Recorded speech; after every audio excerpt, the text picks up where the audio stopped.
This is a controversial opinion, but I don't think the 1978 Superman movie is a great film. It's got some incredible moments in it that have become indelible in the Superman mythos even 40 years later, but as a Superman story, it's got some problems, and as a movie, it has some problems. And I'm just arrogant enough to think that I could offer a few easy fixes for those problems. For one, this movie is way too long. Even today, I almost always look at a 2.5-hour movie and think of ways that it could be shortened. And that's with today's more modern breakneck pacing, making a movie's excessive length less noticeable. But in the pre-Star Wars days, movies were generally paced slower. And while Superman is right there at the cusp of when movie making would change forever, it's still very much in that mode of slower paced filming. And this can be fixed by trimming several scenes in the movie. It's almost halfway into the film before we even get to see Superman in action. And then it's 4/5 of the way into the movie before we get to even see the plot. That is unacceptable. So my first fix is pretty drastic and would probably upset a lot of people, but I would completely excise the Krypton stuff in the movie. Don't get me wrong, I love a lot of the stuff here. Jor-El casting Zod into the Phantom Zone is one of those indelible parts of the mythos that I mentioned earlier, and Jor-El and Lara sending their baby to Earth, on paper, is one of the most emotional moments in the history of fiction. You know, if Marlon Brando would actually bother acting. You know, show some emotions, act like you're never going to see your son again. I like those bits, but here's the thing. We spend entirely too much time on Krypton, absorbing information that we will find out again when Clark first meets Jor-El in the fortress. I say we cut all of this. Begin with the Kents finding a baby in the middle of a field, or even begin with teenage Clark daydreaming about what his future holds, and then basically begin with Jonathan's death scene that we got in the movie.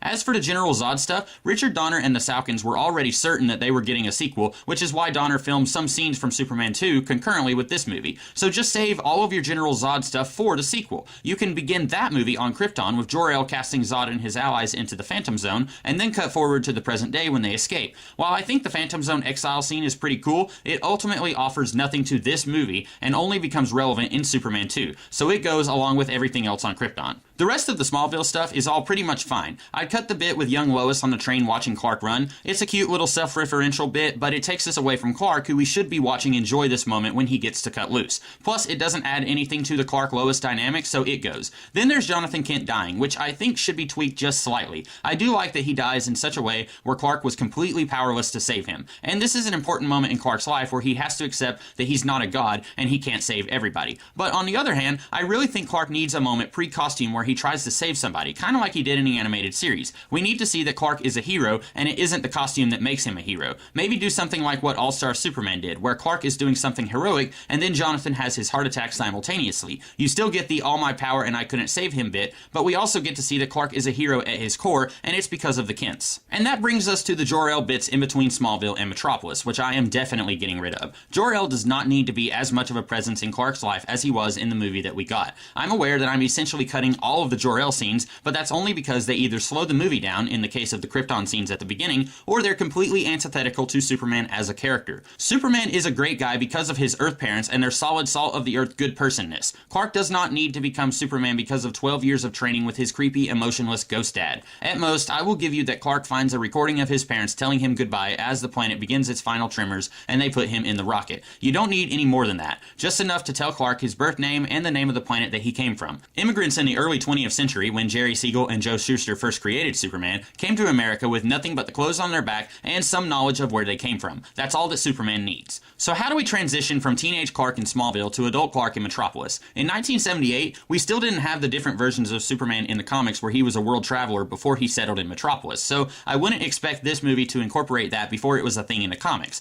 But you know what was in the comics and long before this movie came out? Superman's identity as a champion of the downtrodden. What if, after his dad dies, Clark goes around the world helping the oppressed as much as he can while still trying to stay under the radar? He's not the kind of guy who wants to be in the spotlight, so you can imagine there's a whole lot of headlines all over the country about a mysterious stranger who saved the governor from an assassination attempt or something like that. So you can do a fun montage showing newspaper clippings and voices talking about someone saving them until we get to Metropolis in the present day. Usually, Clark's reason for joining the Daily Planet is given as he wants to be in the center of where all the stories are so he can help people more efficiently. But since he has super hearing, he could hear anyone in trouble anyway, so that explanation doesn't really make much sense. So let's say he moves to Metropolis because he's heard stories of Lex Luthor, the head of a criminal underworld network, and he wants to take Luthor down. He could try joining the police, but they've been trying for years to find anything on Luthor, and many of the higher-ups don't even believe that he exists. So Clark trusts his gut and joins the Daily Planet's crime beat, hoping that he can find something. And quick little aside, I love the line where Perry tells Lois that Clark is the fastest typist he's ever seen, but there needs to be a little bit more. Perry should be telling Lois that for some yokel from the middle of nowhere, Clark's gift for capturing the humanity in a story is extraordinary. Because, and this is important, while Clark is biologically an alien, he is still just some dude from Kansas, and while his incredible powers might set him apart from humanity, he doesn't feel above the people that he protects. Just the opposite, in fact. His great power only made him more aware of how precious humanity is, and while he wants to uncover Luthor's criminal empire, he also wants to express how wonderful people are, and he does that through his stories.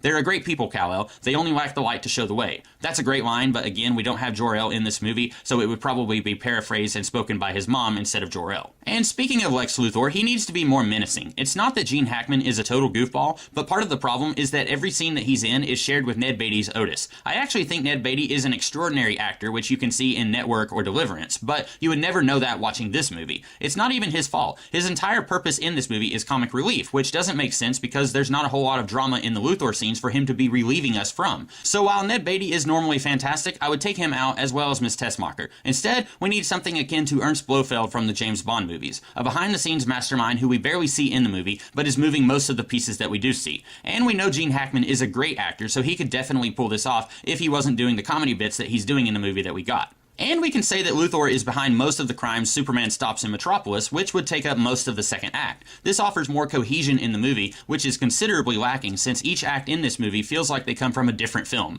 And we'll say that the helicopter accident where Superman saves Lois from falling off the top of the Daily Planet is also Luthor's doing. He's targeting Lois because she got a little too close to Luthor's operations in one of her articles. You could even have Lois at first suspect that the president was the target, but then with Superman's help she begins to realize the truth. In any case, Clark is forced to reveal himself to the public as Superman because of the public nature of this accident. He's dealt with public disasters before, but has always been able to keep his own involvement in saving the day a secret until now. He's had the suit, made by Martha Kent from the blanket that was in the rocket, since he left Smallville, but he's never had to wear it. Again, Clark doesn't want to put himself on a pedestal and be in the spotlight. He wants to help people, but doesn't need all the accolades that would come if people knew what he did. But now the cat's out of the bag. I kind of like what the animated series did in having Lois be the one who names Superman, so let's go with that here. Now we get to Perry White wanting to know more about this Superman guy, which leads to Superman's interview with Lois Lane. I wouldn't change much here. Superman still tells Lois that he's a lone survivor from a long-dead world and that he's here to help, but he doesn't tell her about all of his weaknesses. I get it, Superman is a pure-hearted guy, and he wants to believe the best in people. But he's not stupid, and telling the entire world what your exact weaknesses are is a sure way to get yourself killed, especially if you plan to take down a criminal empire that is so far untouchable. Oh, and I would also trim down the "Can you read my mind" scene. It runs for a full 5 minutes, and that's about 4 minutes too long.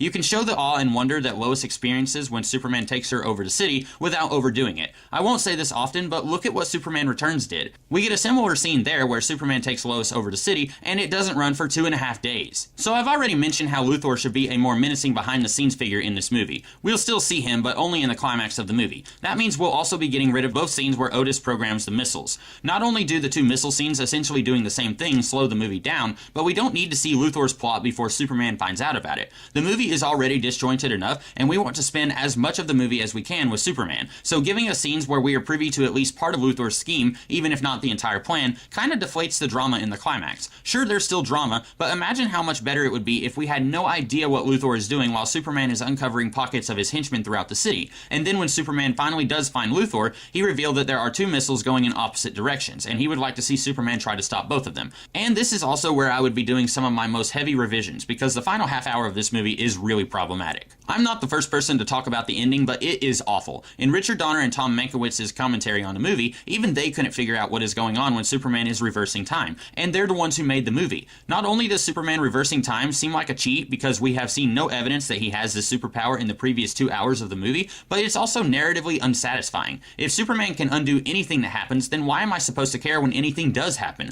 Lois dies, Superman undoes it. The entire city of Metropolis is destroyed, Superman undoes it. Heck, the entire planet is destroyed, who cares? Superman can just undo it. So I would completely be throwing out all of the time travel elements in this movie. I would also be getting rid of the real estate scheme where Luthor owns all of the beachfront property in California. It's not a terrible supervillain scheme actually, but it seems too flashy for a literal underground behind-the-scenes mastermind like the one that I would want for this movie. So instead, I opt for a simplified master plan. Luthor launches two missiles in two separate directions and wishes Superman good luck in catching them. Superman throws one missile in space. I like the idea of this kicking off the plot of Superman Superman 2 by somehow opening up the Phantom Zone, but we wouldn't find out about that until Superman 2, and is able to tear out the payload of the other one and let it fly harmlessly into the ocean. And as Superman flies back to Metropolis, he starts to feel lightheaded. His vision is blurring, and he begins to fall to the ground. Superman does all that he can to make a phone call to Lois. As this happens, Luthor's voice greets the citizens of Metropolis and tells them that he is blanketing the city with the effects of kryptonite. So long, Man of Tomorrow, you won't be saving cats or following reporters anymore. This is my city, Metropolis, and you had better get used to it. But since the effects of the kryptonite are diluted to cover an entire city, it's not strong enough to kill Superman, but it is strong enough to severely weaken him and keep him out of Luthor's hair.